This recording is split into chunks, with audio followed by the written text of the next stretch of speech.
Chapter 1. When I was 6 years old, I saw a picture in a book. It was a picture of a snake who was eating a big animal. Here is a copy of the picture. In the book it said, "Snakes eat the whole animal. Then they are not able to move, and they sleep for 6 months. I thought about the life in the jungle, then I made my first picture. This is my picture number 1. I showed my fantastic picture to the adults, and I asked them if my picture scared them. But they answered, "How can I be scared of a hat?" My picture was not a picture of a hat. It was a picture of a big snake who ate an elephant. I then drew the inside of the big snake so that the adults could understand. They always need explanations. This is my picture number 2. The adults advised me to stop drawing snakes, from the inside or the outside. They told me that it was better to study geography, history, maths, and grammar. That's why, at the age of 6, I left a great career as a painter. I did it because my picture number 1 and picture number 2 were not successful when adults saw them. Adults never understand anything alone, and children are not happy when they have to always give them explanations. So I had to choose another profession. I learned to fly planes. I flew all over the world. And it's true that geography was very useful to me. I could see the difference between China and Arizona at first look. It is very useful if you are lost in the night. During my life, I had a lot of contact with many serious people. I lived a lot among the adults. I could see them from a close distance. This experience did not improve my opinion of them much. When I met an adult who looked a little normal, I showed him or her my picture number 1. I always had this picture with me. I wanted to know if this person really understood life. But the person always said it's a hat. Then I never spoke to this person about big snakes or forests or stars. I went to his or her level and we talked about bridges, golf, and politics. And the adult was happy to meet such a reasonable man. So I lived alone. I didn't know anybody who I could really talk to. But one day it all changed. I had an accident in the Sahara Desert. It was 6 years ago. Something was broken in my engine. I didn't have any mechanic or any passenger in the plane with me. To repair the plane alone was a difficult job, but I had to do it. It was a question of life or death for me. I had only enough drinking water for a week. Chapter 2. Sheep. The first night I slept on the sand 1,000 miles from any land with people. I was more isolated than a sailor on a raft in the middle of the ocean. So you can imagine my surprise when a funny little voice woke me up in the morning. It said, "Please draw me a sheep." What? Draw me a sheep. I jumped to my feet as if I was hit by lightning. I looked around, and I saw a very unusual little man who was looking at me very seriously. This is the best picture of him, which I later was able to make. But my picture, of course, is much less fascinating than the original model. It's not my mistake. I was stopped in my career as a painter by the adults at the age of 6. And I never learned to draw anything, except snakes from the outside and snakes from the inside. I looked at this little man with my eyes full of surprise. Don't forget that I was 1,000 miles from any land with people. It was interesting to see that this little man didn't look tired, hungry, thirsty, or scared. He didn't look like a child who was lost in the middle of the desert, 1,000 miles from any land with people. When I finally managed to speak, I said to him, "What are you doing here?" He repeated very slowly and very seriously, Please draw me a sheep. It was all strange to me. I was 1,000 miles from any place with people. I was in danger of death. But I took a piece of paper and a pen out of my pocket. I wanted to draw him a picture, then I remembered that I mostly studied geography, history, maths, and grammar, and I told the little man that I did not know how to draw. He said, "It doesn't matter. Draw me a sheep." But I never drew a sheep, so I drew him one of only 2 pictures, which I was able to draw. It was a big snake from the outside, and I was shocked to hear the little man say, "No, no, no. I don't want an elephant inside a big snake. A big snake is a very dangerous animal, and an elephant takes a lot of space. Where I live, everything is very small. I need a sheep. Draw me a sheep." So then I made a picture. He looked at it carefully. Then he said, "No, this sheep is already very ill. Make me another." So I made another picture. But it wasn't good either. "This sheep is too old. I want a sheep which will live a long time." At that moment, my patience was gone. Because I was in a hurry to start repairing my engine, I quickly drew this picture. And I said, "That's a box. The sheep which you want is inside." I was very surprised when I saw the light in the face of the young man. "This is exactly how I wanted it. Do you think that the sheep will need a lot of grass?" "Why?" "Because where I live, everything is very small. I believe that there will be enough grass for it. I gave you a very small sheep." He looked closely at the picture. "It is not very small. Look, it is sleeping now." And this is how I met the little prince. Chapter 3. Planet. It took me a long time to understand where he came from. The little prince asked me many questions. I also asked him questions, but he usually didn't answer them. But from his speaking, I slowly started to understand many things. For example, when he first saw my plane, he asked, "What is this thing?" "I will not draw my plane here. It is too complicated for me." I answered, "This isn't a thing. It flies. It's a plane. It's my plane." And I was proud when I told him that I could fly. Then he said, "What? You fell from the sky?" "Yes," I said. "Oh, it's funny." And the little prince started to laugh very loudly. I was angry. My situation was serious. How could somebody think that it was funny? Then he added, "So you also fell from the sky like me. What planet are you from?"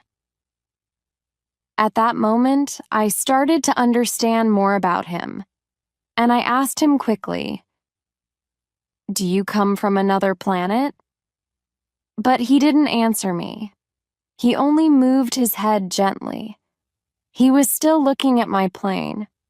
"Of course, on that thing you couldn't come from very far." And he started to think deeply. He was thinking for a long time. Then he took his sheep out of his pocket. And he started to look at the sheep carefully. You can imagine that I wanted to know more when the little prince spoke about falling from the sky. I asked him, "Where do you come from? Where is your home? Where do you want to take your sheep?" He was quiet for a long time. Then he answered, "The good thing about the box is that at night I can use it as a house for the sheep." "Of course. And if you are good, I'll also give you a rope. Then you can tie the sheep during the day." But the little prince was shocked by this offer. "Tie the sheep. It is a funny idea. But if you don't tie the sheep, it will run away. It will be lost." My friend started to laugh loudly again. "But where do you think the sheep can go?" "Anywhere, straight, left, right." Then the little prince said seriously, "The sheep can go away. It is okay. Where I live, everything is so small."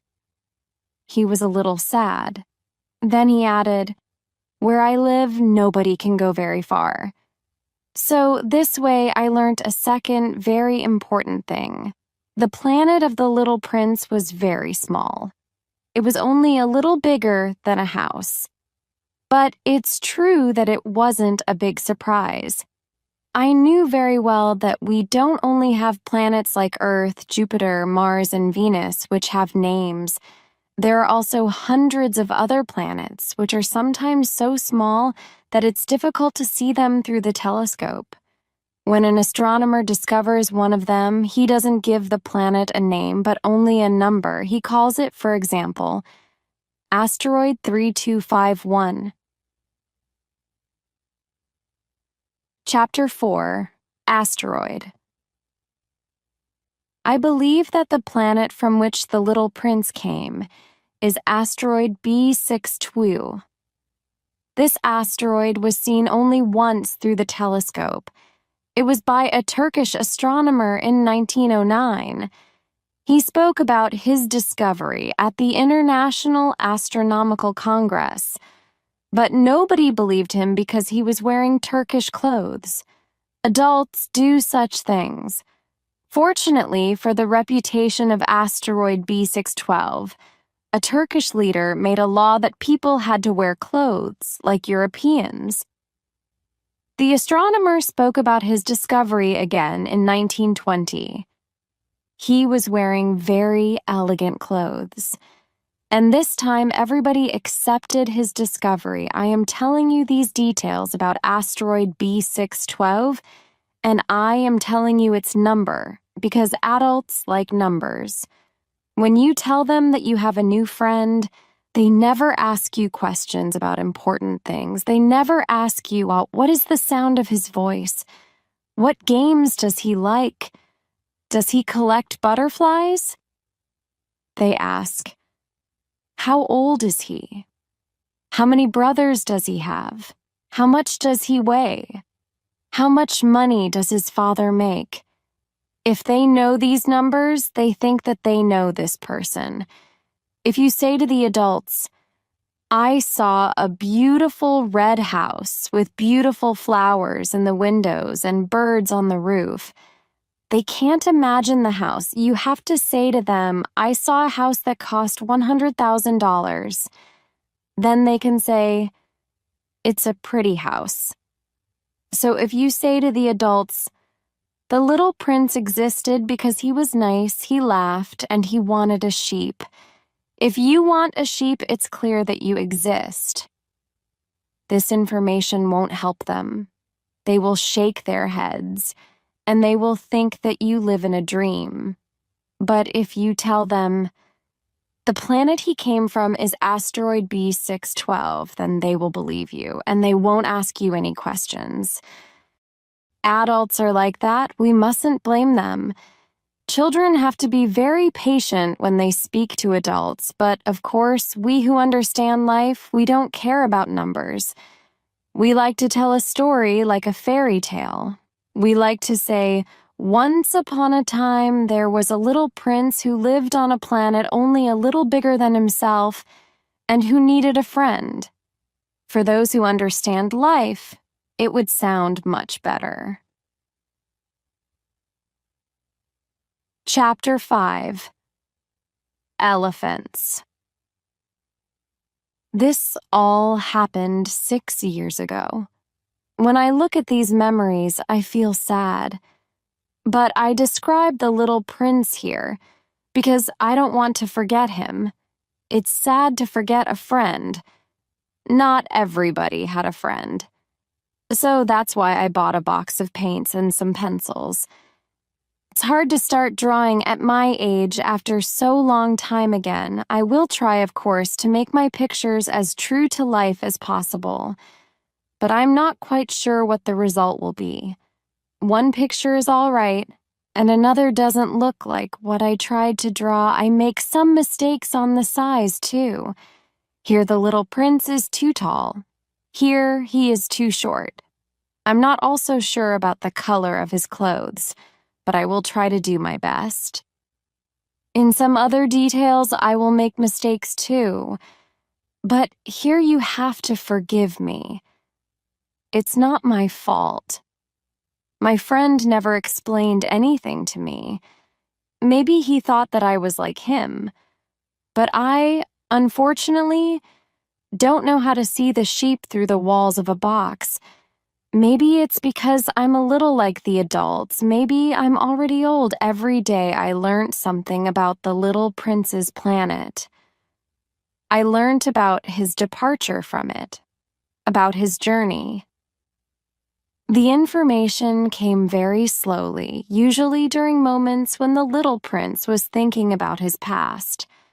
On the third day, I learned about the problem with the baobabs. Baobabs are big trees. I learned about the problem thanks to a question about the sheep that the little prince asked me. Is it true that sheep eat little bushes? Yes, that's true. Ah, that's good. I didn't understand why it was so important that sheep ate little bushes, but the little prince added, "So they also eat baobabs?" I told the little prince that baobabs aren't little bushes. The baobabs are right the opposite. They are trees as large as churches, and that even if he took 9 big elephants back to his planet, those elephants couldn't eat one single baobab. The idea of 9 elephants made the little prince laugh. They would have to stand on each other. But he said something clever. The baobabs, before they grow so big, they're very small at the beginning. That's right, I said. But why is it important that your sheep eats the little baobabs? He said, "Oh, come on," you know, as if we were talking about something clear and simple. And then I had to use my intelligence to solve the problem without any assistance. Chapter 6. Trees. So I thought that on the planet where the little prince lived, there were, as on all planets, good plants and bad plants.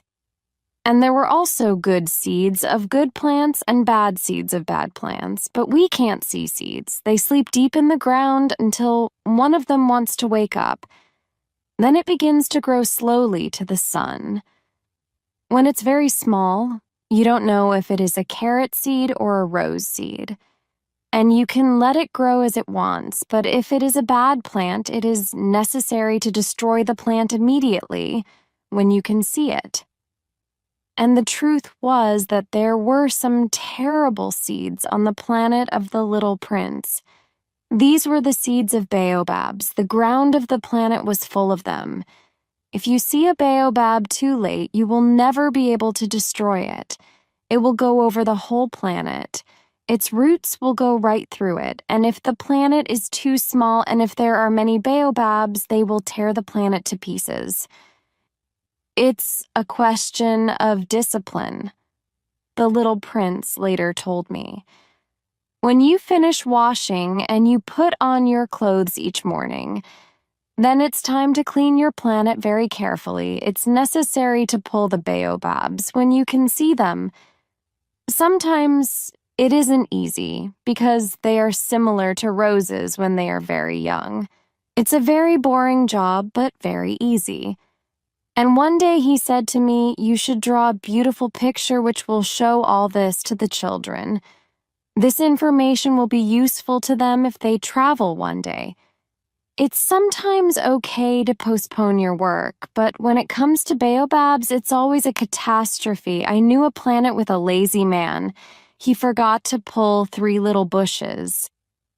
And when the little prince described it to me, I drew this planet. I don't want to be a moralist, but the danger of baobabs is so little known. And there is a great possibility that if you are lost on an asteroid, you will meet 𝐒𝐧𝐠𝐥𝐢𝐬𝐡. So now I will tell you what you must do. I will say it in simple words. Children, be careful with baobabs. I worked so hard on this picture because I wanted to tell my friends about a danger, which they didn't know for a long time. The lesson which I am teaching you now is very important. Maybe you ask yourself, why are there no other pictures in this book as big as the picture of the baobabs? The answer is very simple. When I drew the baobabs, it was so important for me to give you this information. Chapter 7. Sun. Step by step, I started to understand the secrets of the little prince's life. For a long time, his only fun was watching beautiful sunsets. I learned this new detail on the 4th day in the morning, when he said to me, I really like sunsets, let's go look at a sunset now. But we have to wait, I said. Wait? Wait for what? Wait until the sun goes down. At first, he looked very surprised. Then he laughed and he said to me, I'm always thinking that I'm at home. Everybody knows this. When it's noon in the United States, the sun is going down in France. If you could fly to France in 1 minute, you could watch the sunset. But on the little prince's planet, you only needed to pull your chair a few steps, and you could watch the sun going down whenever you wished. One day, I saw the sunset 43 times, said the little prince, and he added, when you are very sad, sunsets are wonderful. On the day of the 43 sunsets, did you feel very sad? I asked. But the little prince didn't answer. On the 5th day, again thanks to the sheep, another secret of the little prince's life was shown to me. He asked me, if a sheep eats little bushes, does it eat flowers too? A sheep eats whatever it finds, I answered. Even flowers that have thorns? Yes, even flowers that have thorns. I don't understand it. Why does the flower have thorns if a sheep can eat it? I didn't know. At that moment, I was very busy. I needed to repair my engine. I was quite worried because my situation began to be very serious. I had so little water that I had to fear the worst. Why does the flower have thorns? The little prince always wanted an answer to his question. But at that moment, I was angry because I couldn't repair my engine. I answered without thinking. Thorns are good for nothing. Flowers have thorns because they want to upset others. Oh. The little prince was thinking for a while. Then he said a little angrily, I don't believe you. Flowers are weak. They are naive. The thorns give them power. Flowers believe that their thorns are terrible weapons. I didn't reply. I was very busy with my engine. Chapter 8. Flower. When I was thinking how to repair my engine, the little prince said, do you actually believe that flowers have thorns only to upset others? No, I don't believe it. I answered you with the first idea which came to my mind. I am busy with serious things. He looked at me shocked. Serious things. He saw me with my dirty hands. I was trying to do something with the engine, an object which looked extremely ugly to him. You talk like the adults. I knew that I made a mistake. I didn't feel okay about it. But then, with the same tone in his voice, he continued, you confuse everything. You mix everything together. He was really angry. He shook his head. I know a planet with a gentleman with a red face. He doesn't have a flower. He doesn't look at stars. He doesn't love anyone. He only counts numbers, and all day he repeats again and again, like you, I am a serious man. I am a serious man. And he's very proud. But he's not a man. He's a mushroom. He's a what? A mushroom.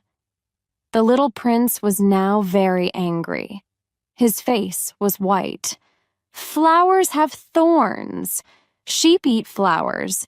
And you think that it's not good to try to understand why flowers have thorns. There is a war between the sheep and the flowers. And you think that it's not important? You think that it's not more important than the counting of the gentleman with a red face. And if I know a flower which is the only flower in the world, which exists nowhere, only on my planet, a flower which a little sheep can eat easily, you think that this is not important? His face was now red, and he continued, if somebody loves a flower, which is the only flower among all the millions and millions of stars, that's enough for this person. To be happy when he looks at the stars and he says to himself, my flower is somewhere up there. But if the sheep eats the flower, then for him it's as if all the stars stopped shining. And you think that it's not important? He couldn't say another word. He started to cry. The night came. I left my tools on the ground. How important could my tools, my engine, my death be now? On one star, on one planet, on my planet, the Earth, there was a little prince who needed my attention. I took him in my arms. I held him gently. I said to him, the flower which you love is not in danger. I will draw you something to protect your flower. I will draw you a fence. You can put the fence around you, flower. I didn't know what to say to him. I felt uncomfortable. I didn't know how to talk to him, how to be his friend again. It's so mysterious. The moment when somebody cries. Chapter 9. Glass. I soon learnt more about the flower. On the little prince's planet, the flowers were always very simple. They were small and they didn't disturb anyone. They grew in the grass in the morning, and they were gone in the evening. But it all changed one day. There was a different seed. It came from some place which nobody knew. Soon a new flower started to grow. First, she was very small. The little prince watched her very carefully. The flower wasn't like other flowers on his planet. The flower could be a new kind of baobab. But she soon stopped growing and she began to prepare for opening. The preparation for this moment took a long time. The flower didn't want to show her colors fast. Then one morning, exactly at sunrise, the flower showed her colors, and after all her preparation for this moment, she said, I am sorry. It will take same time before I am perfect. But the little prince couldn't hide his admiration. Oh, how beautiful you are. Yes, I am. Look at me, the flower said, and I was born at the same moment as the sun. I think that it's time for breakfast, she said. Could you bring me some water? The little prince was surprised. The situation was new for him, but soon he brought water to the flower. The flower started to play with the little prince, but her play wasn't always nice. One day, for example, when she was speaking about her 4 thorns, she said to the little prince, I'm ready for tigers, they can come. There are no tigers on my planet, said the little prince, and also tigers don't eat grass. I'm not a grass, the flower sweetly said. I'm not scared of tigers, but I'm scared of wind. Do you have something to protect me from wind? To be scared of wind isn't good for a plant, said the little prince. And he added to himself, this flower is very complicated. At night, I want to be under glass. It's very cold here where you live. It's quite uncomfortable. I come for a place where... But she stopped talking at this moment. She came here as a seed. She knew nothing about other worlds. She was embarrassed because the little prince could see that she was ready to lie to him. She quickly coughed 2 or 3 times. She wanted to show the little prince that she was cold and that he forgot about her. The glass? I wanted to look for it, but you were speaking to me, said the little prince. Then the flower started to cough a little more. She wanted to show him how bad he was. So the little prince, even if he had a lot of love in his heart, soon stopped believing her. The way which somebody was speaking to him was very important to him. Chapter 10, Volcanoes. It wasn't right to listen to her, the little prince told me one day. You must never listen to flowers. You must look at them and smell them. My flower made my planet beautiful. She smelled so good, but I didn't know how to enjoy it. The story about the tigers made me so angry, but it wasn't right to take it so seriously. What was right was to love the flower for her beauty and smell. But I wasn't able to do it. He then continued, at that time I didn't understand anything. I listened to her words, but I didn't see her actions. She made my planet more beautiful. It wasn't correct to leave her. I didn't see the love that was behind her little tricks. Flowers are so complicated, but I was too young to know how to love her. I believe that for his departure from the planet, the little prince used the migration of wild birds. On the morning of his departure, he put his planet in perfect order. He carefully cleaned his active volcanoes. There were 2 active volcanoes on his planet, and they were very good for warming his breakfast in the morning. He also had 1 volcano which wasn't active, but as he said, you never know, so he cleaned this volcano too. If they are correctly cleaned, there are no eruptions. Of course, on our Earth, we are very small to clean our volcanoes. That's why they're causing us a lot of trouble. The little prince also pulled, a little sadly, the last little baobabs. He thought that this was his last day on his planet. He didn't plan to come back. He gave water to his flower one last time, then he put her under glass. At that moment, he felt that he was very close to tears. Goodbye, he said to the flower. But she didn't answer him. Goodbye, he repeated. The flower coughed, but it wasn't because she had a cold. I was stupid, she said at last. I want to apologize. Try to be happy. He was surprised that she didn't complain.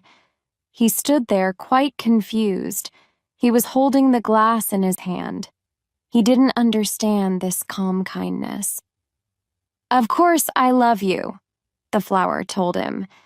It was my mistake that you didn't feel it. It doesn't matter. But you were also as studied as I was. Try to be happy. Put that glass down. I don't need it. But the wind isn't that bad. The night air will do me good. I am a flower. But the animals, I have to be able to survive 2 or 3 caterpillars if I want to see the butterflies. I think that they are very beautiful. If there are no butterflies here, who will visit me? You will be far away. And I am not afraid of big animals. I have my thorns. And she showed all of her 4 thorns to the little prince. Then she added, Don't stand here, it makes me angry. You decided to leave. So, now go. She said it because she didn't want to show her tears. She was such a proud flower. Chapter 11, King. The little prince was close to the asteroids 325, 326, 327, 328, 329, and 330. So he began to visit them. He wanted to be busy and learn something. There was a king on the first planet. The king had expensive clothes. He was sitting on a simple but big throne. "Ah, here is a visitor," the king said when he saw the little prince. And the little prince asked himself, "How can he know who I am? He didn't see me before." "Come closer to me. I want to see you better," said the king. He was very proud that he was a king for somebody now. The little prince looked around. He needed a place where he could sit down, but the king's clothes were on the whole planet, so he was standing. And because he was tired, he yawned. "It's against etiquette to yawn in front of a king," the king told him. "You can't do it." "I can't help it," said the little prince. "My journey was very long, and I didn't have any sleep." "Then you have to yawn," said the king. "People usually don't yawn in front of me. It's very interesting. Come on, yawn again." "I am sorry. I can't yawn when you tell me to do it," said the little prince. His face was red now. "Oh well," said the king. "Then I tell you to yawn sometimes, and then—" He was confused a little, and he looked upset because the king's orders have to be always respected. He couldn't tolerate if somebody didn't follow his orders. But because he was a very good man, all his orders were reasonable. If I ordered a general, he liked to give this example. If I ordered a general to change into a seabird, and if the general didn't do it, it wouldn't be the general's mistake. It would be my mistake. "Can I sit down?" the little prince asked quietly. "I order you to sit down," the king said. And he pulled a piece of his clothes so that there was some space for the little prince to sit down. The little prince was thinking about one thing. The planet was very small. The king didn't control a big area. "Can I ask you a question?" said the little prince. "I order you to ask me a question," the king said. "What do you control?" "I control everything," said the king. "Everything?" The king looked at his planet, then at the other planets, and all the stars. "Are you the king of all that?" asked the little prince. "I am the king of all," said the king. He didn't control only his planet, he was the king of all the universe. "And do the stars do what you want?" "Of course," said the king. "They do it fast. They do exactly what I want them to do." Chapter 12, Mouse. It was very interesting for the little prince. With such power, he could watch the sun set not 44 times, but 72, or even 100, or even 200 times on the same day. And he could still sit in one place. At that moment, he remembered his little planet which he left, and he felt a little sad. That's why he asked the king for something. "I would like to see a sunset. Please, can you order the sun to go down?" If I ordered a general to fly from one flower to another like a butterfly, or to write a book, or to change into a seabird, and if the general didn't do it, whose mistake was it? Asked the king. The general's or my mistake? "Your mistake," said the little prince. "Exactly. We must ask from others what others can do," The king continued. The control has to be reasonable. If you order your people to jump into the sea, they will start a revolution. I have the right to control because my orders are reasonable. And my sunset? Said the little prince, who never forgot a question when he asked it. You will have your sunset. I will order it. But I have my rules. I will wait until the conditions are right.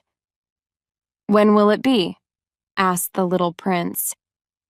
Well, said the king. Then he took a large calendar.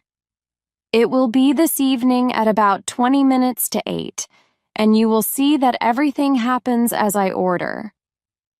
The little prince yawned. He was sad that the conditions weren't right for his sunset. Then he started to be a little bored. I have nothing to do here, he said to the king. I will continue on my journey. Don't go, said the king, because he was happy that he was a king for somebody now. Don't leave, I will make you my minister. Minister of what? Minister of justice. But there is nobody here who I can judge. You never know, said the king. Maybe there is somebody in my kingdom who we didn't see. Oh, but I saw your kingdom, said the little prince. He looked once more around the whole planet. There is nobody else on the planet. Then you will judge yourself, said the king. It's very difficult. It's much more difficult to judge yourself than to judge other people. If you can judge yourself well, it's because you are really a clever man. But I can judge myself anywhere, said the little prince. I don't need to live here. Well, said the king. I believe that somewhere on my planet there is an old mouse. I hear the mouse at night. You can judge that old mouse. You can send him to prison. And his life will depend on your justice. I don't want to send anybody to prison, and now I think that I will leave. No, said the king. The little prince was ready for his departure, but he didn't want to make the old king sad. So he said, if you want to control me, you can give me a reasonable order. For example, you can tell me to leave in 1 minute. I think that the conditions are right. The king didn't say anything, and the little prince waited for a while. Then he didn't want to wait longer, and he started to leave. I make you my ambassador, the king quickly shouted after the little prince. Adults are very strange, the little prince said to himself when he continued on his journey. Chapter 13. People. When the little prince came to the second planet, he saw another strange man. He liked when people admired him. Ah, another person who admires me, said the man when he saw the little prince. He believed that all people admired him. Good morning, said the little prince. You have a funny hat. I use this hat to say good morning to people who come to visit me and admire me. Unfortunately, there aren't many people who visit me. Really? Said the little prince. Really. Clap your hands, said the man. The little prince clapped his hands, and the man moved his hat with a small touch. This is more fun than the visit to the king, the little prince said to himself, and he clapped his hands again and again. The man touched his hat again and again. After 5 minutes of this exercise, the little prince started to be tired of this game. Do you only touch your hat, or do you also take it off? He asked. But the man didn't hear him. This type of people never hear anything. They hear only when somebody admires them. Do you really admire me very much? He asked the little prince. What does it mean? Admire? To admire means to believe that I am the most handsome, the best dressed, the richest, and the most intelligent man on the planet. But you are the only man on your planet. Yes, I know that I'm the only man on this planet, but please admire me. I admire you, said the little prince, but I don't understand why this is so important to you. The little prince had nothing else to do on this planet, so he decided to continue on his journey. Adults are very strange, he told himself when he was leaving this planet. When the little prince visited the next planet, he saw a man who drank a lot. This was a very short visit, but it made the little prince very sad. "What are you doing?" he asked the drunk man, who was sitting quietly before a collection of empty bottles and also a collection of full bottles. "I'm drinking," said the drunk man. His face was very unhappy. "Why are you drinking?" the little prince asked. "I want to forget," said the drunk man. "To forget what?" asked the little prince. "To forget that I feel horrible," said the drunk man, and he put his head down. "Why do you feel horrible?" asked the little prince. He wanted to help him. "I feel horrible because I drink so much. I know that it's bad to drink so much," said the drunk man. Then he stopped talking, and he didn't say another word. The little prince left the planet. The adults are very, very strange, he told himself when he continued on his journey. Chapter 14. Businessman. The little prince visited the fourth planet. There was a businessman on this planet. He was so busy that he didn't even look at the little prince when the little prince arrived. "Good morning," said the little prince. "Your cigarette is finished. 3 and 2 make 5. 5 and 7 make 12. 12 and 3 make 15. Hello. 15 and 7 make 22. 22 and 6 make 28. I have no time to light it again. 26 and 5 make 31. Wow, it's 501,622,731. 500 million what? Asked the little prince. Eh? Are you still there? 501 million? I don't remember. I have so much work to do. I am a serious man.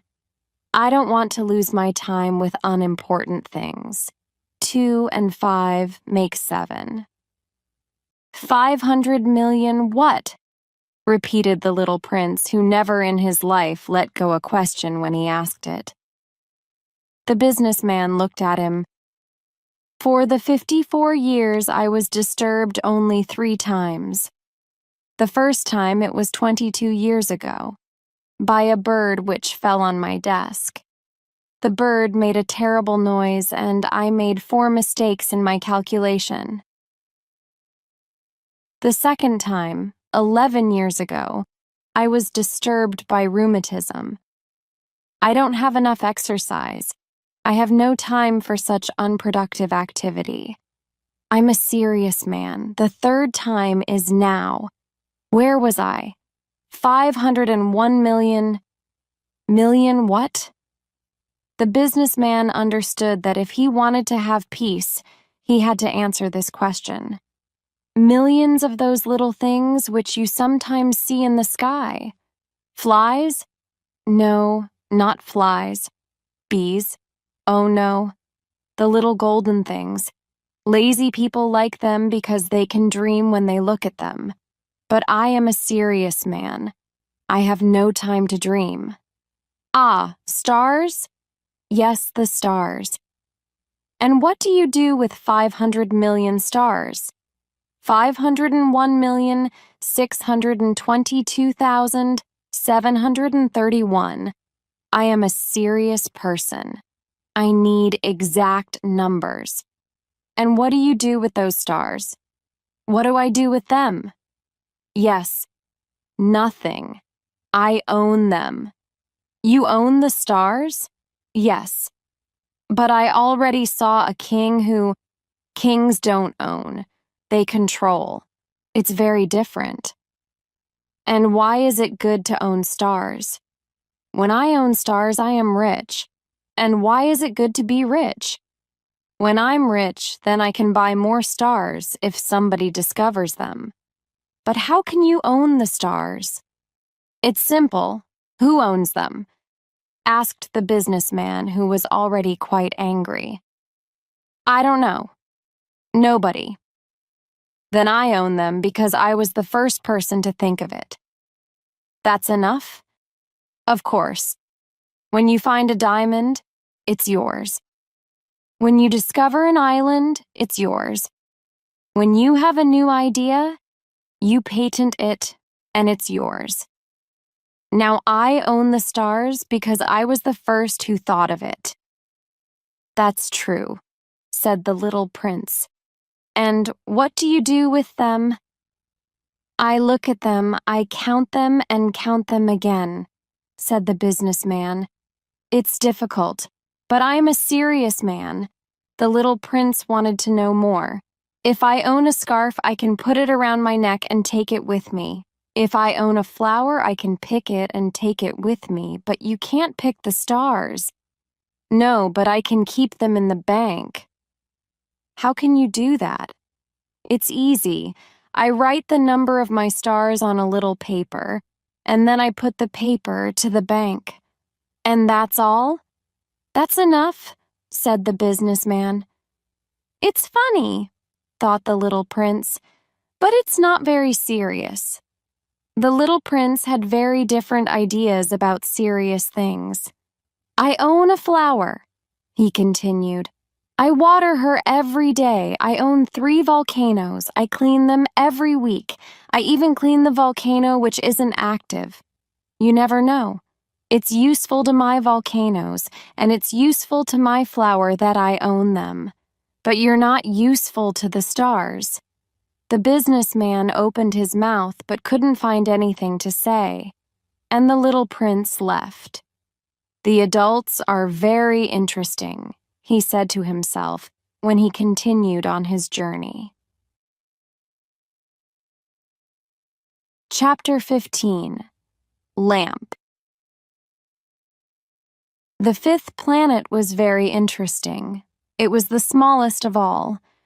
There was only space for a street lamp and a lamplighter. The little prince couldn't understand the reason for a street lamp and a lamplighter. There was enough light because the planet was under many stars, and there were no other people who would need a street lamp. The little prince said to himself, "It's possible that this man is strange, but he's less strange than the king, the businessman, or the drunk man. His work has some meaning. When he turns on his lamp, it's like a new star in the sky, or new flower. When he turns off his lamp, he sends the flower or the star to sleep. It's a beautiful job. And because it's beautiful, it's really useful." When the little prince arrived on the planet, he said to the lamplighter, "Good morning. Why did you just turn off your lamp?" "That's an order," said the lamplighter. "Good morning. What's the order?" "The order is to turn off my street lamp. Good evening." And he turned on his lamp again. "But why did you turn on your lamp again?" "That's the order," said the lamplighter. "I don't understand," said the little prince. "There's nothing to understand," said the lamplighter. "The order is the order. Good morning." And he turned off his lamp. Then he said, "It's a terrible job. It was good in the past. I turned off the lamp in the morning, and in the evening I turned it on again. I had all the day for myself, and at night I could sleep. And is the order different now? The order is the same, said the lamplighter. That's the problem. Year by year, the planet is turning faster and faster, and the order is still the same. Now the planet turns around every minute, and I have no time to sleep. I turn on and turn off my lamp every minute. It's funny, your day is only 1 minute long. It's not funny, said the lamplighter. Our conversation is already 1 month long. A month? Yes. 30 minutes. 30 days. Good evening. And he turned on his lamp again. The little prince watched him, and he liked more and more this lamplighter who followed the order. He wanted to help his new friend. I can show you how you can stop your work when you want. I always want to stop my work, said the lamplighter. The little prince continued. Your planet is so small that you can walk around it in 3 long steps. You only have to walk more slowly, and you will always be in the sun. When you want to stop your work, just walk and you never have to work again. How can this help me? Said the lamplighter. The one thing which I love in life is to sleep. Then you're unlucky, said the little prince. I am, said the lamplighter. Good morning. And he turned off his lamp. The little prince continued on his journey. He said to himself, the others, the king, the drunk man, the businessman would laugh at this man. But he is better than the others. It's because he cares about something else, not only himself. That man is the only one of them who could be my friend. But his planet is really too small. There is no place for 2 people. What the little prince didn't want to say was that he didn't want to leave that planet for one even more important reason. He didn't want to leave because the planet had 1,440 sunsets every 24 hours. Chapter 16. Geographer.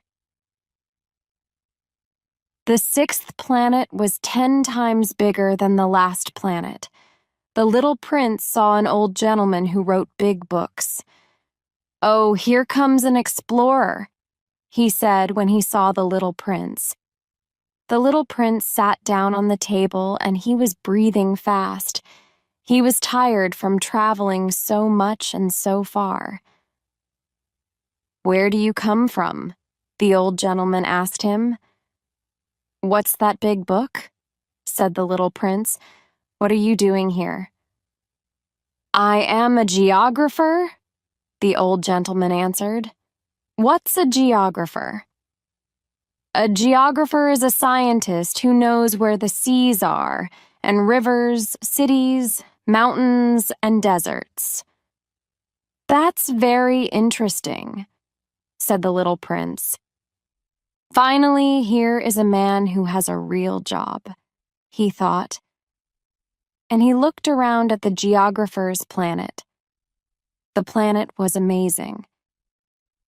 Your planet is very beautiful, he said. Does it have any oceans? I can't say, said the geographer. Ah! The little prince was disappointed. And mountains? I can't say, said the geographer. And cities and rivers and deserts? I can't tell you that, said the geographer. But you are a geographer. That's true, said the geographer. But I'm not an explorer. There's no explorer on my planet. The geographer doesn't discover cities, rivers, mountains, seas, oceans, and deserts. The geographer doesn't have time for traveling. He doesn't leave his office. But the explorers visit him there. He asks them questions and he writes what they remember. And if the information of the explorer is interesting to him, then the geographer has to find out if the explorer is an honest person. Why? Because an explorer who lies can give incorrect information, and also an explorer who drinks too much. Why? Asked the little prince. Because drunk people see double. Then the geographer can write 2 mountains in a place where there is only one. I know somebody, said the little prince, who could be a bad explorer. It's possible. So when the explorer is an honest person, then I have to check if his discovery is correct. Do you visit the place? No. That's too complicated, but the explorer has to give me proof. For example, if the discovery is a large mountain, the explorer has to bring large stones from it. The geographer suddenly smiled. But you come from far away. You're an explorer. You must describe your planet for me. And the geographer opened his big book and prepared his pencil. I write explorers' words first in pencil. Ink is used only after there is a proof of their words. Well, said the geographer. Oh, where I live, said the little prince. It's not very interesting. It's very small. I have 3 volcanoes. 2 volcanoes are active and 1 volcano isn't active, but you never know. You never know, said the geographer. I also have a flower. We don't record flowers, said the geographer. Why not? The flower is the most beautiful thing on my planet. Because flowers don't live very long. In geography, we have very exact books. They are almost always true. A mountain usually doesn't change its position. An ocean usually doesn't lose its water. We write about things which are here for a long time. But volcanoes which aren't active can be active again, said the little prince. If volcanoes are active or not, it is the same for us, said the geographer. What matters to us is the mountain. That doesn't change. Your flower is different. It can disappear soon. My flower can disappear soon? Of course. My flower can disappear soon, thought the little prince. And she has only 4 thorns to defend herself against the world, and I left her alone. That was the first time when he regretted leaving his planet. But he took his courage again. What is an interesting place to visit? He asked.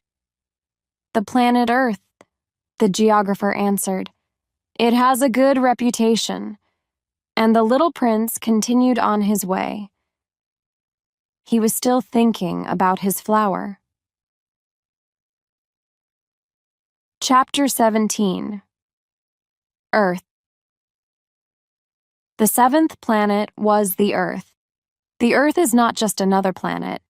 There are 111 kings, 7,000 geographers, 900,000 businessmen, 7.5 million drunk men, 311 million men who need to be admired, altogether about 2 billion adults. I want to give you an idea of the size of the Earth. Before the invention of electricity, it was necessary to keep an army of 462,511 lamplighters. These lamplighters had to look after all the street lamps on 6 continents. When you looked at the Earth from some distance, you could see a wonderful effect. This army moved like the dancers in the opera, who come on stage and then leave one by one in perfect order.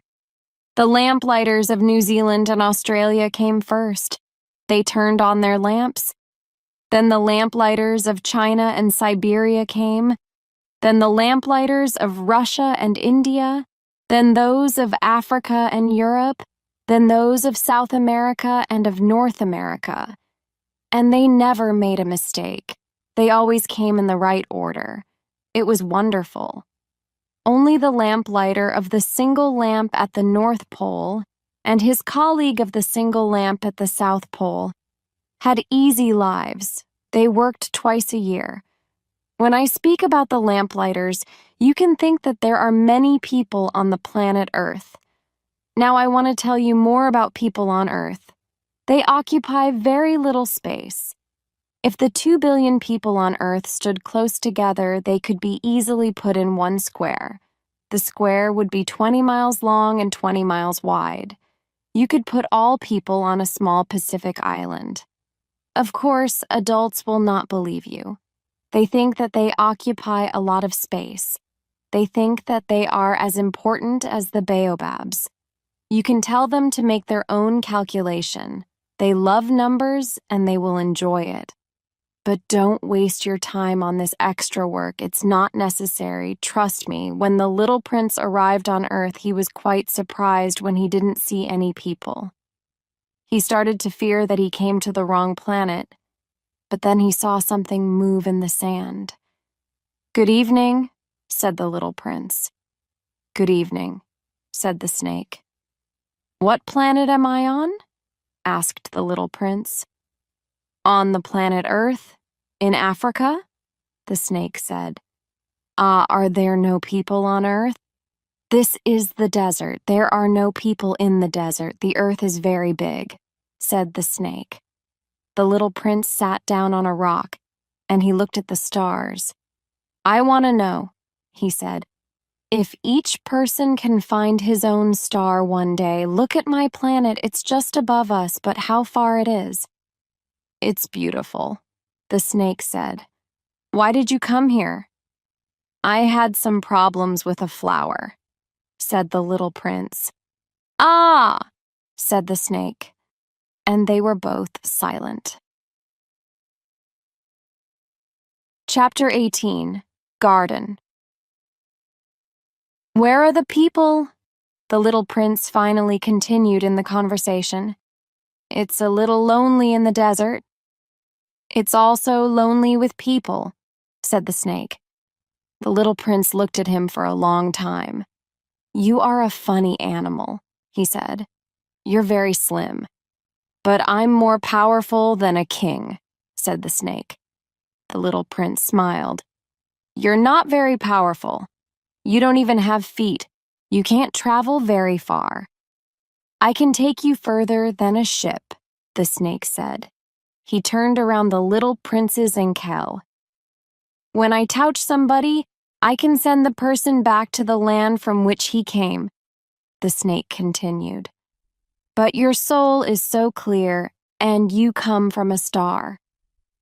The snake continued. "You're so weak on this planet. I can help you one day if you want to go back to your planet." "Oh, I understand you very well," said the little prince. "But why do you speak in mysteries?"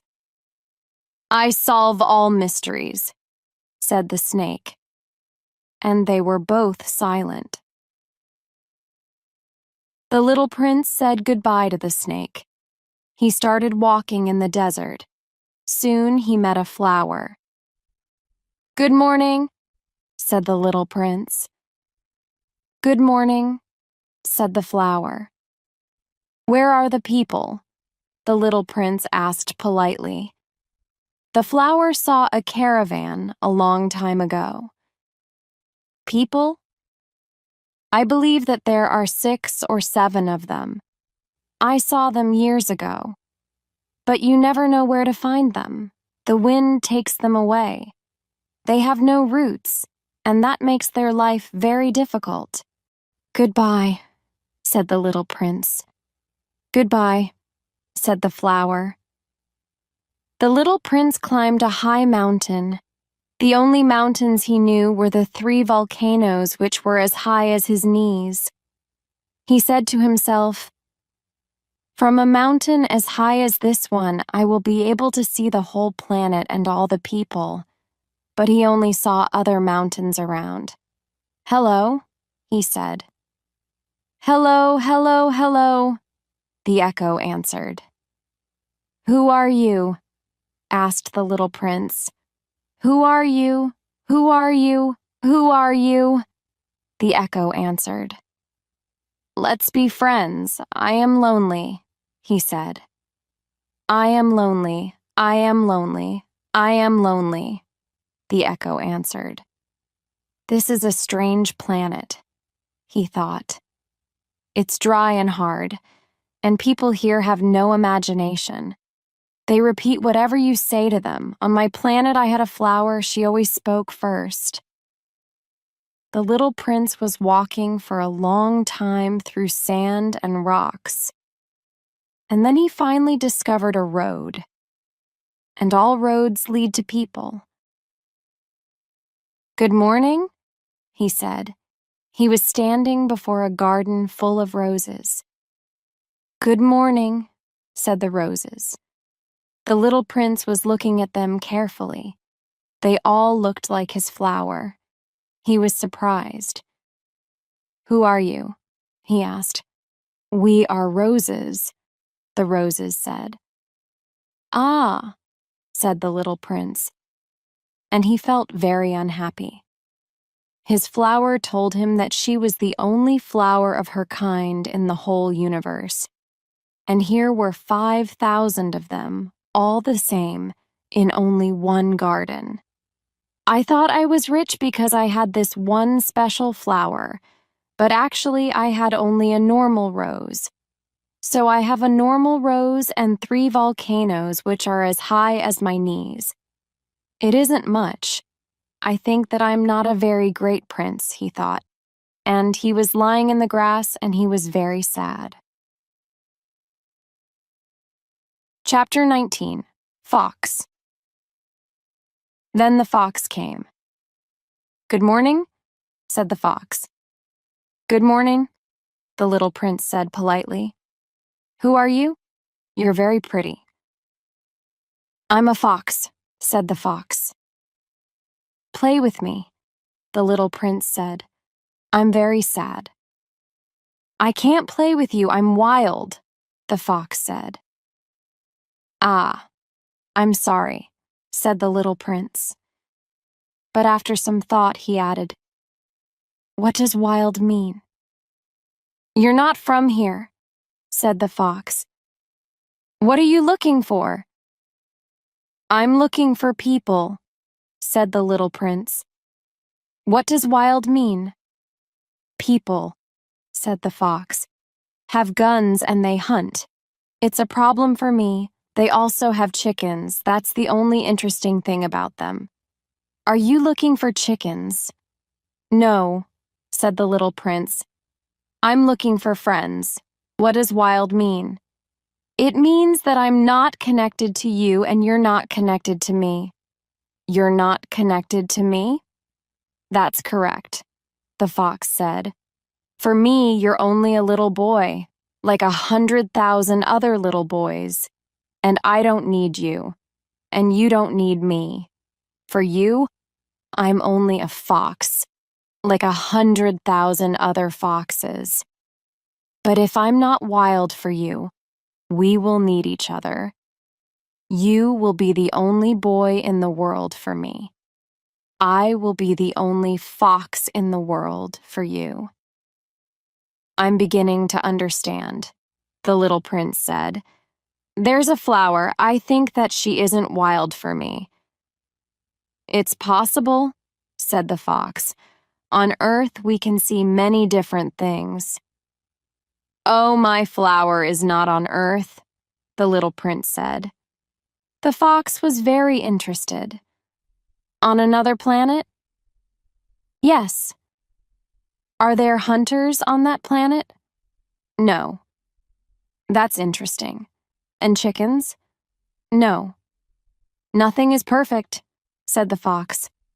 But he came back to his idea. My life is always the same. I hunt chickens.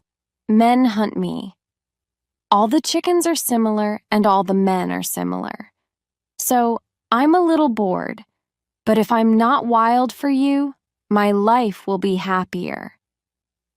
I will know the sound of your steps, which will be different from all the other steps.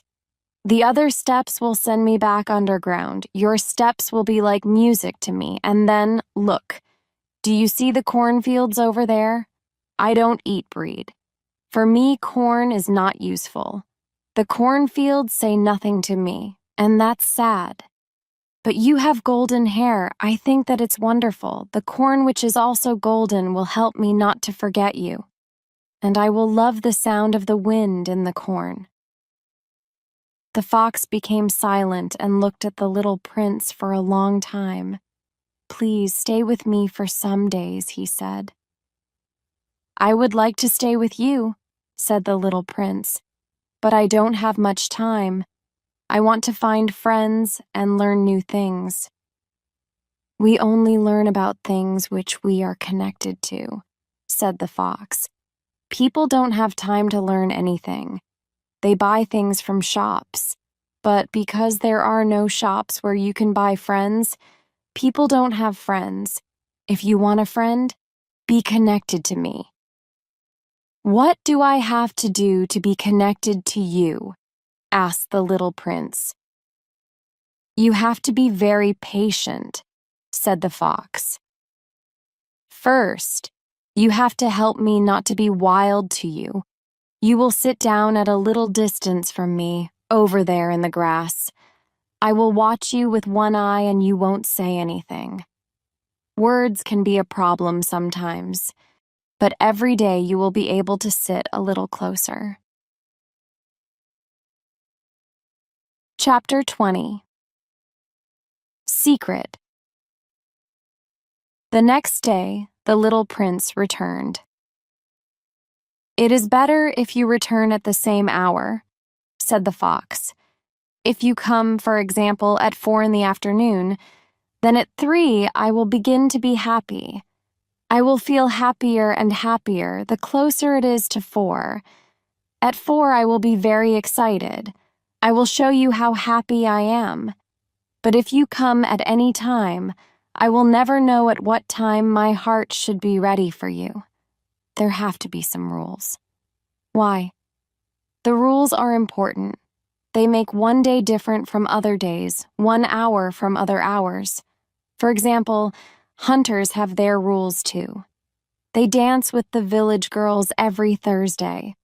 So Thursday is a wonderful day. I can walk into the village easily. If the hunters danced at any time, the days would all be the same for me, and I would have no holiday. So the little prince spent some time with the fox every day, and when the hour of his departure was near, the fox said, "Ah, I'm sad. I will cry." "It's your mistake," said the little prince. "I never wanted to hurt you, but you wanted me to stay with you." "Yes, of course," said the fox. "But you will cry," said the little prince. "Yes, of course," said the fox. "Then you get nothing out of it." "I get something," said the fox. "The color of the corn helps me get something." Then he added, "Go and look again at the roses. You will understand now that your rose is special in all the world. Then come back to say goodbye to me, and I will give you a present. The present will be a secret." The little prince went to look at the roses again. "You're not like my rose. You're nothing to me at the moment," he told them. "Nobody is connected to you, and you're connected to nobody. You're like my fox when I first met him.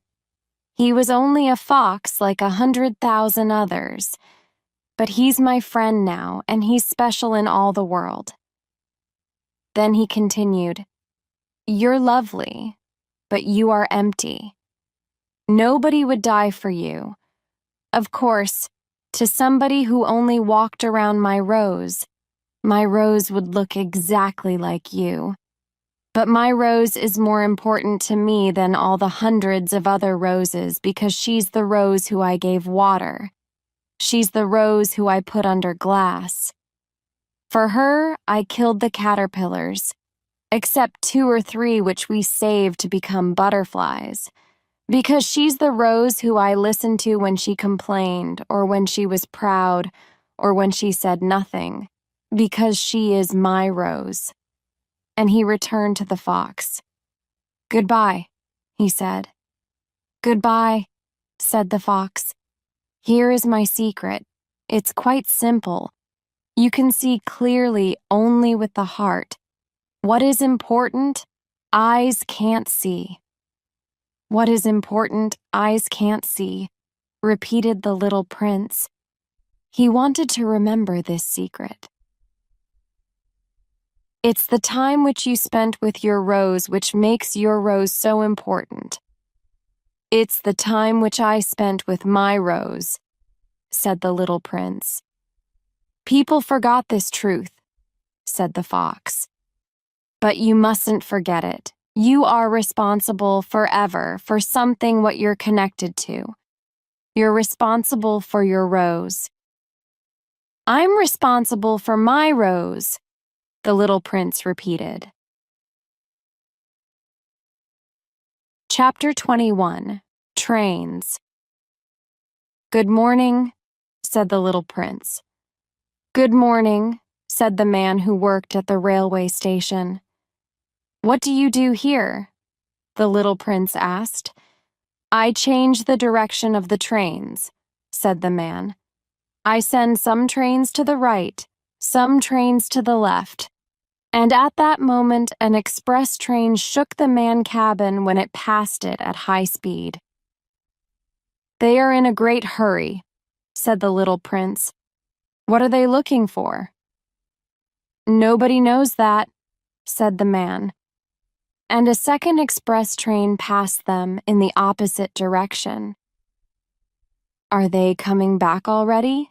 Asked the little prince. They're not the same, said the man. These are different people. They're coming back. They weren't satisfied where they were? People are never satisfied where they are, said the man. And a third express train passed them. Do they want to catch the first travelers? Asked the little prince. They don't want to catch anybody, said the man. They're sleeping or they're looking outside the windows. Only the children are pressing their noses against the windows. Only the children know what they are looking for, said the little prince. They use their time to play with toys, and the toys become very important to them. And if anybody takes the toys away from them, they cry. They're lucky, the man said. The little prince continued on his journey. Good morning, said the little prince when he met a businessman. Good morning, said the businessman. He was a businessman who sold pills which helped you when you were thirsty. If you swallowed one pill a week, you wouldn't feel any need to drink. Why are you selling these pills? Asked the little prince. Because they save a lot of time, said the businessman. Experts calculated that these pills can save 53 minutes a week. And what do you do with those 53 minutes? Whatever you like. If I had extra 53 minutes, the little prince said to himself, I would walk very slowly to a fountain. Chapter 22. Dessert. It was now the 8th day after my accident in the desert. I listened to the story about the businessman when I was drinking the last drop of my water. Ah, your memories are very nice, I said to the little prince.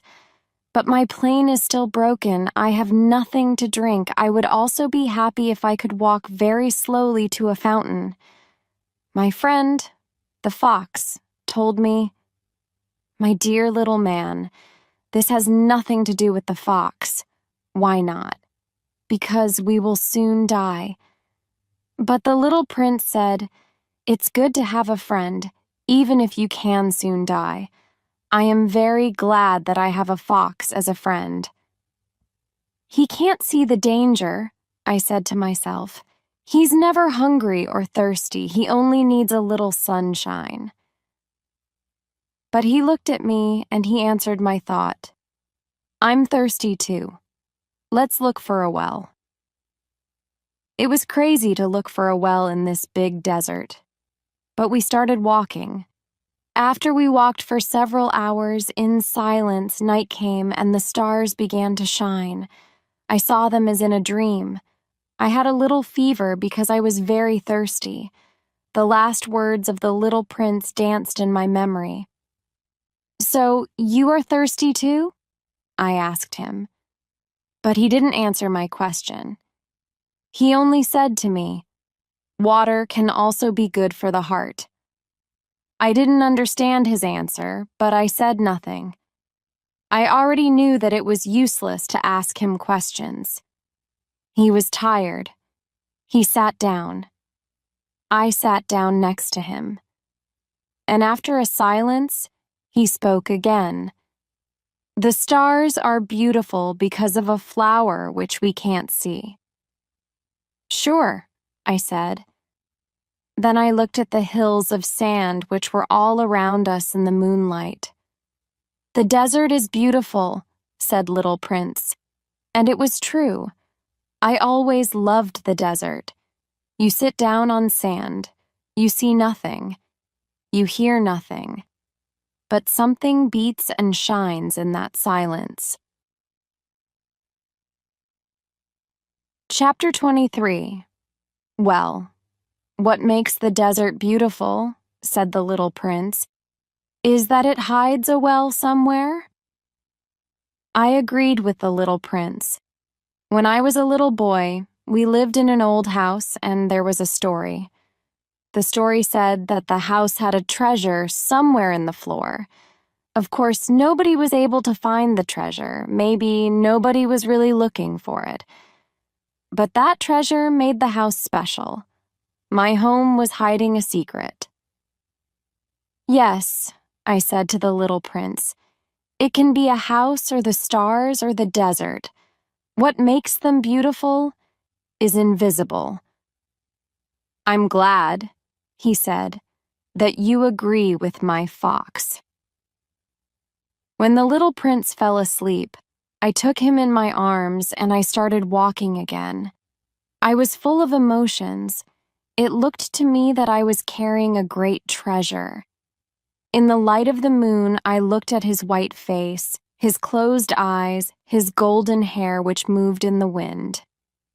And I said to myself, what I see here is only a shell. What is most important, we can't see. And when his mouth opened a little with a smile, I said to myself again, what is so amazing about this sleeping little prince is his loyalty to a flower. I could see a picture of a rose which shines from his heart even when he sleeps. I felt that I had to protect this light. The wind could take it away. We continued walking like that, and in the morning we found the well. The little prince woke up and he said, people get on their express trains, but they don't know what they are looking for. Then they are excited and they start to run around in circles. It's not necessary. The well wasn't like the wells of the Sahara. The wells of the Sahara are only holes in the sand. This one looked more like a village well, but there was no village here, and I thought that I was in a dream. It's strange, I said to the little prince. Everything is ready, the bucket, the rope. He laughed, he took the rope, and he let the bucket go down the well.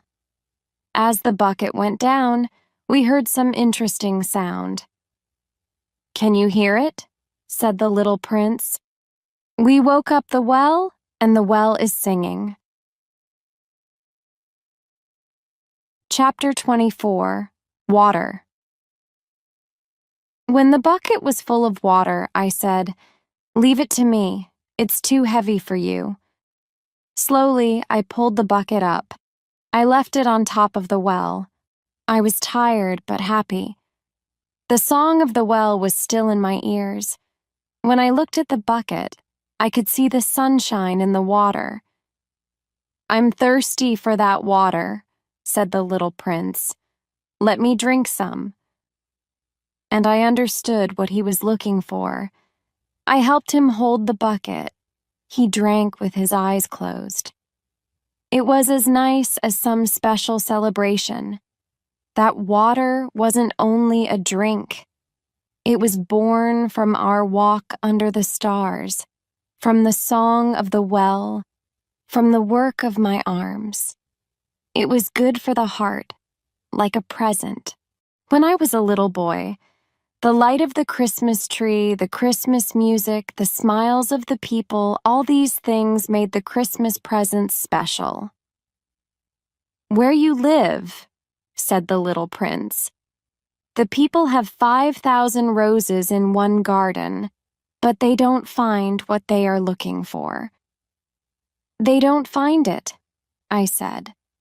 "But what they are looking for can be found in one rose or in a little water." "Yes, that's true," I said. And the little prince added, "But the eyes are blind. You have to look with the heart." I finished drinking water.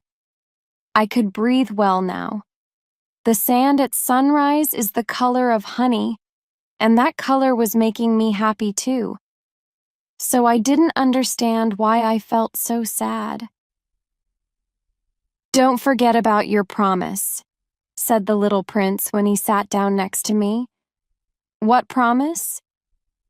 "You know, a fence which can protect my flower from my sheep. I am responsible for this flower." I took my pictures out of my pocket. The little prince looked at them and he laughed when he saw the baobabs. "Your baobabs look like cabbages." "Oh, I was so proud of my baobabs. Your fox, his ears, they look like horns, and they are too long." And he laughed again. "You aren't fair, little prince," I said. "I didn't know how to draw anything, only snakes from the outside and snakes from the inside." "Oh, it's all right," he said. "Children will understand." So then I drew a fence, and I gave it to him with a heavy heart. "You have plans which I don't know. Maybe something is ending here." But he didn't answer me. He said to me instead, "You must work now. You must go back to your plane. I will wait here. Come back tomorrow night." But I wasn't sure about it. Again, I felt sad in my heart. I remembered the fox. When we are friends with somebody, we risk tears when we say goodbye. Chapter 25. Wall next to the well. There was an old wall. When I came back from my work the next evening, I saw the little prince from some distance. He was sitting on top of the wall. He was talking to somebody. He said, "This is not the right place." Another voice probably said something to him because the little prince said to it, "Yes, yes, this is the right day, but it's not the right place." I continued my walk to the wall. I still couldn't see or hear anybody. However, the little prince said again, "Sure. You will see where my steps begin in the sand. You only have to follow me to that place. I will be there tonight. I will wait for you." I was 20 meters from the wall and I still couldn't see anything. The little prince spoke again after a pause. "Do you have good poison? Are you sure that I will not feel pain for a long time?" I stopped. My heart was beating strongly, but I still didn't understand. "Now go away," said the little prince. "I want to go down from the wall." Then I looked down at the bottom of the wall, and I was shocked. There was a yellow snake there. one of those snakes which can kill you in 30 seconds. I wanted to take my revolver out, but when I was trying to reach it, I also made a step back. The snake heard it. He started to move and he quickly disappeared in the rocks. I still heard him, but he was no longer visible. I came to the wall and I caught the little prince in my arms. His face was as white as snow. "What are you doing here?" I wanted to know. "Why are you talking with the snake?" He looked at me. His eyes were sad. He put his arms around my neck. I felt his heart beating like the heart of a dying bird which was shot with a gun. He said to me, "I'm glad that you repaired your plane. Now, you can go home." "How do you know that?" "I came because I wanted to tell him that my work was successful." He didn't answer my question, but he said, "I will go back home today too. It's much further. It's much more difficult. I need somebody's help for my journey." Chapter 26. Present.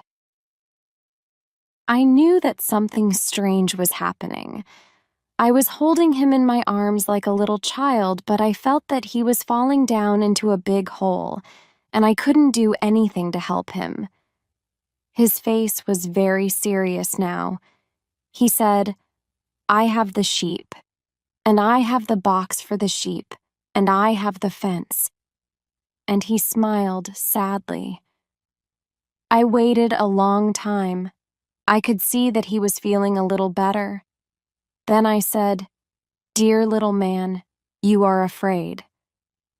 Yes, he was afraid, but he laughed a little. "I will be much more afraid tonight." It was difficult for me. I knew that it wasn't possible to change what the little prince wanted to do. I couldn't imagine my life without the sound of the little prince's laughing. For me, it was like a fountain in the desert. "Little man," I said, "I want to hear you laugh again." But he said to me, "Tonight it will be a year. My star will be exactly above the place where I fell last year." My little friend, is this only a bad dream? The meeting with the snake? The star? The plan for tonight? But he didn't answer my question. He said to me, "What's important? We can't see." "Yes, I know. It's the same with the flower. If you love a flower which lives on a star, it's good to look at the sky at night. Then all the stars have flowers." "Yes, I know. It's the same with the water. The water which you gave me was like music. It was because of the bucket and the rope and the pulling. Do you remember how good it was?" "Of course I remember." "And at night, you will watch the stars. It's too small where I live and I can't show you where my star is. It's better if you don't know. My star will be one of the stars for you, so you will like to look at all stars. They all will be your friends. I have a present for you," said the little prince, and he laughed again. "Ah, little prince, my little prince, I love to hear you laugh," I said. "This is my present. My laugh," said the little prince. Chapter 27. Bells. "I'm not sure if I understand," I said. "Your laugh is a present?" People look at stars, but the stars mean different things to different people. For people who travel, the stars are guides. For other people, they are nothing, only small lights in the sky. For scientists, they are problems. For my businessman, the stars are important because they make him rich. But all these stars are silent stars. For you, it will be different. You will have stars like nobody else. When you look at the sky at night, there will be one star where I live. And because I will laugh on one of these stars, it will be for you as if all the stars are laughing. You will have stars which can laugh." And he laughed again. "When I leave, you will be sad, but you will be less and less sad every day. Believe me, time will help you be less sad. Then you will be glad that you met me. You will always be my friend. You will want to laugh with me, and sometimes you will open your window only for fun, and your friends will be surprised when they see you laugh when you look at the sky. Then you will say to them, 'Yes, the stars always make me laugh,' and they will think that you're crazy.